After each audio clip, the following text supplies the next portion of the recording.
మనం ఒక కొబ్బరికాయ శివాలయానికి పట్టుకెళ్ళాం అనుకోండి, ఆ కొబ్బరికాయ కొట్టి 2 చెక్కలు ఈశ్వరుడికి నైవేద్యం పెట్టి మనకి ప్రసాదంగా సగం ఇస్తారు. ఓ కొబ్బరి చెక్క ఇస్తారు, కాసిన అరటిపళ్ళు ఇస్తారు.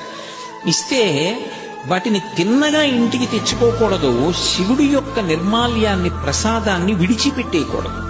చాలా మంది తెలిసి తెలియక ఒక మాట అంటుంటారు, శివాలయం నుంచి ప్రసాదం తెచ్చుకోకూడదు అంటుంటారు. బాగా వినండి, శివాలయం నుంచి ప్రసాదం పట్టికెళ్ళి తీరాలి ఇంటికి. దాన్ని గోడ మీద పెట్టేయడం, నంది దగ్గర పెట్టేయడం, అటువంటి పిచ్చి పనులు చేయకూడదు. ప్రసాద తిరస్కారము బహుదోషము. ప్రసాదాన్ని తిరస్కరించకూడదు.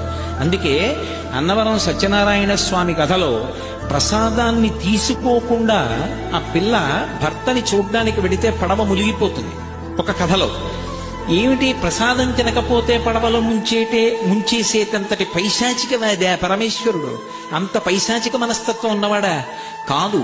ప్రసాదము అంటే అనుగ్రహము, ఈశ్వరానుగ్రహము ప్రసాదం రూపంలో లోపలికి వెళ్ళి అందులో 6వ వంతు మనస్సుగా మారి మనకున్నటువంటి సమస్యలకి కావలసినటువంటి పరిష్కారం అదే మనసులో బుద్ధి నిర్ణయించి ప్రచోదనం చేస్తుంది.